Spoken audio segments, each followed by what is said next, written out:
반도체와 함께 전망이 좋은 산업으로 꼽히는 게요, 바로 조선업입니다. 한국조선해양은 카타르 프로젝트에서 최대 10척을 수주할 예정이라며 올해 조선업은 호황일 것이다라고 밝히기도 했었는데요. 관련 내용 대한조선학회 회장이신 인하공업전문대학 조선해양과 김현수 교수 연결해 자세한 내용 짚어볼게요. 교수님 안녕하세요. 네, 안녕하세요. 자, 반갑습니다. 네, 반갑습니다. 앞서서도 제가 이야기했지만 우리 조선업 참 잘했죠. 일단 지난해 우리 조선 업황 얼마나 잘했는지 성과를 좀 정리해 주시기를 바랍니다. 네, 성과를 언론에서 많이 보도가 됐지만요. 작년에 저희들이 물량 면에서 수주량이 한 819만 CDT 정도가 되었고요. 그래서 전체 마켓에서 한 42.6% 정도로 중국의 42.3%보다 약간 앞서 있는 이런 상황으로 되어 있고요. 네. 네, 이런 물량의 어떤 부분에 있어서 좀 우수한 부분이 뭐냐면 중국의 경우에는 내수라고 그래서 전체 마켓의 40.3% 중에 한 60%가 중국 자국에서 발표한 수주량이 되는데 우리나라는 한 14% 정도가 자국에서 발표한 양이어서 전체적으로는 좀 굉장히 우수한 성과를 냈다 이렇게 판단할 수 있습니다. 그러니까 양과 질에 있어서 모두 우리 조선이 굉장히 잘한 건데 지금 중국과도 비교해 주셨는데 사실 교수님하고 인터뷰하기로 결정한 오전에만 해도 우리나라가 지난해에 이어서 연속 3년 세계 수주 1인 줄 알았는데 네. 제가 방송 들어오기 전에 기사를 한 번 더 확인했더니 중국이 2년 만에 신규 선박 수주 1위를 차지했다고 CCTV가 보도했더라고요. 뭐가 맞는 거예요? 네, 좀 차이가 있을 수 있는데요. 제가 조금 전에 말씀드린 물량 관점에서 CGT라는 표현을 사용했었죠. 네. 이거는 이제 Compensate Gross Tonnage라고 그래서 이제 배를 만드는 난이도에 따라서 전체적인 배가 이게 30만 톤짜리 배다 이렇게 표현하는 게 아니라 네네. 그 배를 만드는데 난이도 이런 걸 가지고서 영국의 이 조선 해운 관련된 통계를 내는 클락슨이라는 회사가 있습니다. 네네. 그 회사에서 발표한 거는 우리나라가 1위로 되어 있고요. 중국에서는 아마 다른 관점에서 자기들이 1위라고 발표한 것으로 이해를 하고 있습니다. 다른 관점에서 지금 기사에 따르면 중국의 3대 주요 지표가 있네요. 건조량, 신규 수주, 수주 잔량. 네. 여기에서 신규 수주가 48.8%를 차지해서 한국과 일본을 제쳤다고 보도했는데 보는 관점에서는 다르다라고 설명해 주셨습니다. 교수님. 네네. 제가 볼 때는 아마 데드웨이트 관점에서 중국에서 하질 않았나 이런 생각을 하고 있습니다. 네. 교수님. 죄송합니다. 더 의미 있는 부분은 사실 수주 금액이거든요. 네. 그래서 우리나라가 작년에 한 183억 불 정도 수주를 했고요. 중국이 한 145억 불 정도 수주가 돼서 가격 면에서도 좀 연속 중국을 앞서서 한 3년 정도 세게 일을 했다. 네. 이런 말씀을 드릴 수 있겠습니다. 네. 교수님 지금 전화 상태가 좀 고르지 못해서 저희가 잠시 전화를 끊고 다시 연락을 좀 드리겠습니다. 네, 알겠습니다. 네, 오늘 생생 인터뷰는 이 조선업 관련된 이야기를 좀 나눠보고 있습니다. 반도체와 함께 전망이 좋은 산업으로 꼽히는 게 바로 조선업입니다. 대한조선학회 회장 김현수 교수와 함께 이야기를 나누고 있는데 교수님께서 작년 한 해 양과 질 모두 우리나라의 조선업이 굉장히 앞섰다라는 이야기를 해주셨고요. 중국과 비교해 봤을 때도 자국 발주보다는 우리는 수출이 더 많기 때문에 여러모로 굉장히 의미 있다라는 말씀까지 해주셨습니다. 네, 지금 전화 연결돼 있네요. 교수님. 네. 네. 자, 중국과 비교해서 이야기 좀 들어봤고요. 더 기분 좋은 건 앞으로 이 장밋빛이 더 계속될 거라는 거예요. 연초부터 대규모 건조 계약 소식이 좀 연이어 들어오는데 설명을 해주시는데 교수님, 저희는 전문가가 아니니까 혹시 그 업계 용어가 있으면 조금 설명을 섞어서 같이 부탁드립니다. 네. 네, 그렇게 하겠습니다.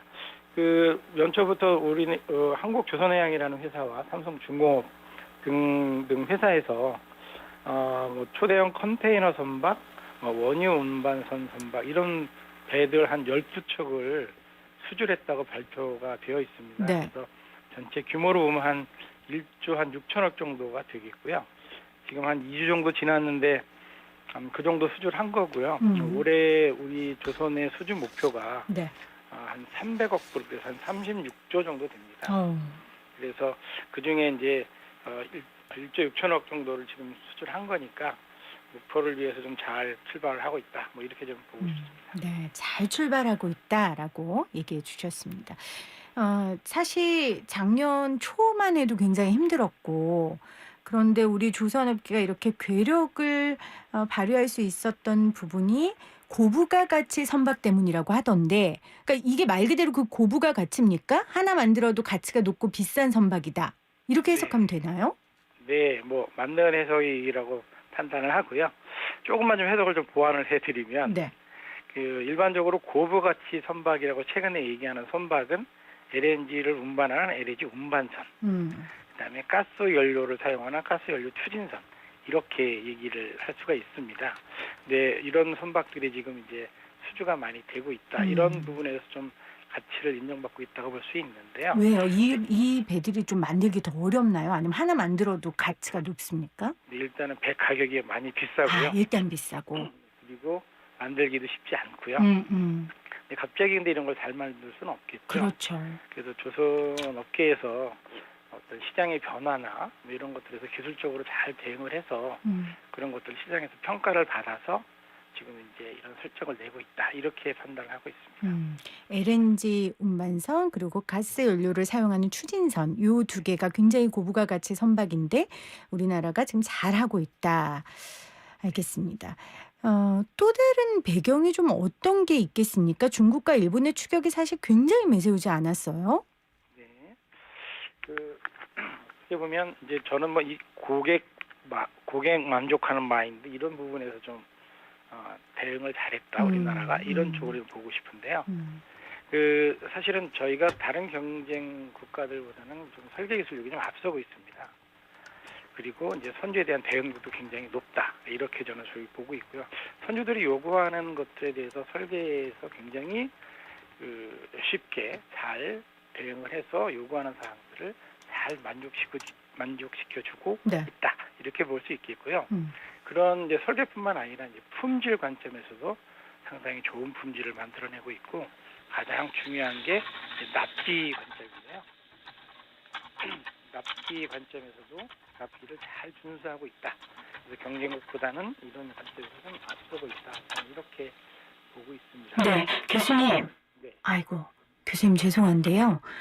한국 조선업은 잘 되고 있는데 저희 전화 연결은 좀 잘 안 되고 있어서 죄송한데 제가 좀 연결을 끊고 다시 좀 연결하도록 하겠습니다. 청취자 여러분들 다시 한번 제가 사과의 말씀을 드리겠습니다.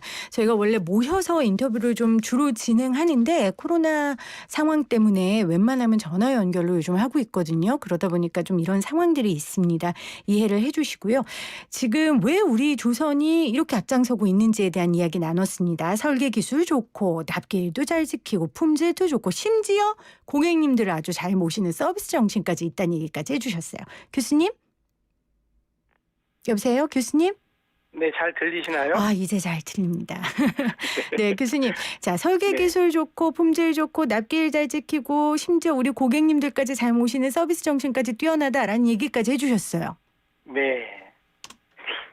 그래서 이제 그런 것들이 지금 이제 저희가 일방적인 주장이 아니라 이제 그런 이제 품질 외국의 이제 중국이나 혹은 다른 경쟁 조선소들의 품질 사고나 그다음에 납기 지연 사례 이런 것들이 굉장히 다양하게 많이 언론에도 나오고 있는데 그런 부분에서는 좀 저희들이 선수들한테 인정을 받았다. 뭐 이렇게. 그렇네요. 저희는 한 번도 그런 일이 없었거든요. 그래서 말씀드릴 수가 있겠습니다. 네. 자, 지금 좋은 이야기만 우리가 하고 있는데 사실 뭐 조선 업황이 완전히 회복된 건 아니란 말이에요. 일단 2019년과 작년을 비교해도 글로벌 누적 발주량이 34%나 줄어든 상황이고 또 오늘 기사를 보니까 조선업 종사자도 사상 처음으로 10만 명대로 무너졌더라고요. 2021년 조선 업황은 어떻게 전망하십니까? 현실적으로요. 네. 올해 그 조선 업황 자체는 제 데이터가 아니라 이제 클락슨이라고 아까 말씀드린 회사에서 발표한 자료에 의하면 작년보다는 한 23.7% 정도 증가해서 올해 전체 발주량이 한 23% 증가할 것이다. 그래서 한 2,380만 CGT 정도가 될 것이다라고 발표를 했고요. 이제 이런 부분들이 이제 좀 좋아질 거다라는 이제 그런 신호로 저는 해석을 하고 있습니다. 작년까지는 사실은 코로나로 인해서 해운 업계도 좀 타격을 입었고요. 물동량 이런 면에서 굉장히 좀 어려운 부분이 좀 없지 않아 있었던 것으로 판단을 하고 있습니다. 네. 그뿐만 아니라 이제 그런 이제 어떤 예측 기관들에서 발표하는 경기가 좋아질 것이라는 이런 것들뿐만 아니라 다른 데이터들로 보면 해운 운임이 굉장히 지금 상승을 하고 있습니다.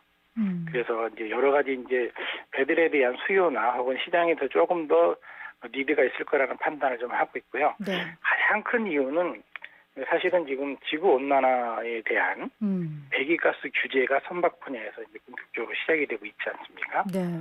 그래서 여기에 대한 어떤 선주들의 대비, 조선소들의 대비 이런 부분에서 새로운 시장이 조금씩 창출이 되고 있고 그런 거에 대해서 것들이 좀 본격화되지 않겠냐 하는 것들이 지금 제가 생각하고 있는 긍정적인 전망이 이제 조선 시장으로 말씀드릴 수 있겠습니다. 제가 잘 몰라서 그런데 그럼 두 가지인 것 같아요. 하나는 아까도 환경 이야기 하셨는데 온실가스 네. 배출 규제에 대응하기 위해서 그러니까 기존의 배들은 이제 쓸 수가 없고 새로운 배에 대한 수요가 있다는 말씀이신가요? 아니면은 이제 그런 온실가스 배출 규제가 있기 때문에 이 배라는 조선업이 하나의 대안으로 나올 수 있다는 말씀이신가요? 네, 그 온실가스를 규제하는 것들로 인해서 이제 기존에 있던 배들이 운항을 못하는 그렇죠. 이런 일들이 나오죠. 우리가 자동차 폐기해야 되는 것처럼 옛날 자동차. 네, 맞습니다. 그래서 이제 새로운 배를 만들어야 되는데 네네. 지금 이제 LNG라는 것이 이제 새로운 또 앞으로 명운한 것은 아니지만 어느 정도 앞으로 조선의 한 패러다임 정도를 끌고 가볼 수 있는 친환경 연료로 지금 평가를 받고 있고요. 이제 소서 선박이나 다른 쪽으로도 물론 우리가 준비를 하고 있습니다만은 LNG가 계속 LNG 선박들이 새로운 시장을 창출해서 이런 것들이 조선소 자체의 시황이나 업황에 좀 긍정적으로 작용하고 있다 이렇게 판단하고 있습니다. 그러니까 우리가 조선업하면 굉장히 오래된 제조업이라고 생각하는데 사실은 이런 새로운 환경 관련 패러다임과 함께 맞춰가는 굉장히 역동적으로 움직이는 산업이네요. 네, 맞습니다. 그냥 네네. 그 조선의 기술 발전이 없이는 전혀 그 세계 고객들의 그 니드를 맞출 수가 없고요. 네. 항상 조선도 똑같은 배를 만드는 게 아니라 시대와 그다음에 어떤 일반적인 국민이나 그 전반적인 세계 시장에서 요구하는 그런 것들을 맞춰 나가야만 선박도 판매가 되기 때문에 네. 그런 쪽으로 잘 대비하고 있다.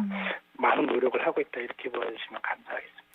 그 한국조선해양 가사면 대표가 바이든 정부가 이 친환경 산업 투자를 할 테니 그렇다면 친환경 선박 수요가 늘어나고 그럼 이게 우리에게 굉장한 이점이 될 것이다 했는데 이게 맞는 말이네요. 교수님 말씀 들어보니까요.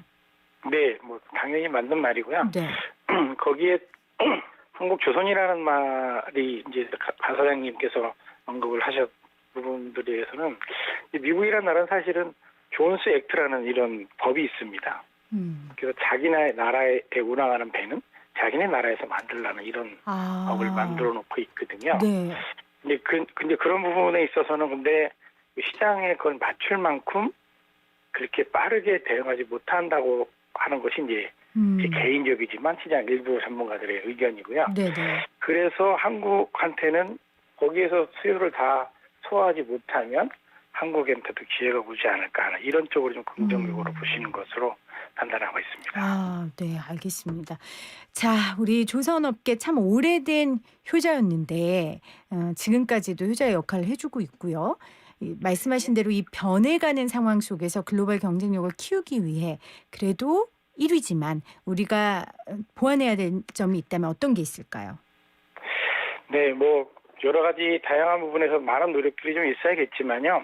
아까도 말씀드렸지만 이제 LNG라고 하는 패러다임의 에너지원에 대한 패러다임이 바뀌고 있는데 그 이후에는 이제 탈탄소라든지 다양한 또 지구 온난화와 온실가스를 규제하는 이런 다양한 패러다임들이 순차적으로 올 거라는 생각을 하고 있습니다. 그래서 조선업계나 관련 학계 그다음에 정부에서도 수소나 암모니아 등등 앞으로의 바뀌는 에너지 패러다임을 잘 따라가는 R&D나 이런 것들이 좀 잘 돼야 되지 않을까 생각을 좀 하고요.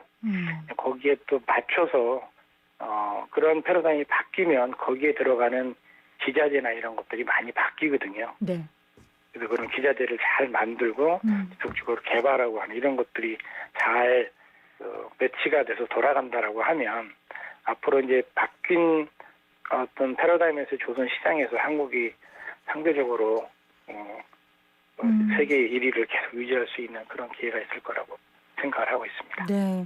제가 창원, 거제 이쪽을 좀 자주 가는 편인데 가면은 네. 사실 공장들이 멈춰 있고 이런 것도 보면서 참 마음 아팠거든요. 네. 네. 이제 정말 규모가 큰 업종이니까 또 고용 창출도 되지 않겠습니까? 이런 이 네. 조선업에 좀 기대를 더 해보도록 하겠습니다. 교수님 오늘 고맙습니다. 네, 감사합니다. 지금까지 대한조선학회 김현수 회장이었습니다.